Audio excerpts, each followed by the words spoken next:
والله بجد يدوم الستر على الواحد ويفضل باين انه جميل. تشوفوا الناس بيضحك زيف فيفتكروا ان همه قليل.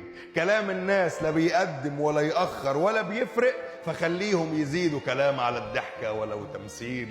ده حسدوا الميت انه ارتاح، هتيجي يعني على عايشين، فبنسيب اللي يحكي يقول وبنعيش الحياة راضيين. واللهم ليك الحمد وليك الشكر على الأحوال، ومهما زاد بلقنا يا رب هنفضل للنعم شاكرين.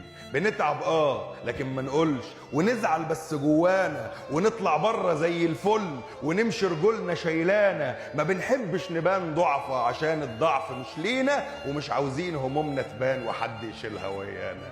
بفضل الله بنتصرف بدون ولا حد. فمش قادر تكون جنبي، كون انسان جميل واسكت. ما تتكلمش عن حاجة ما تعرفش اللي جواها. تبص عليا من بره وتحكم على اللي لا يخصك. سيب الناس في ايامها وفهمومها اللي شايلاها.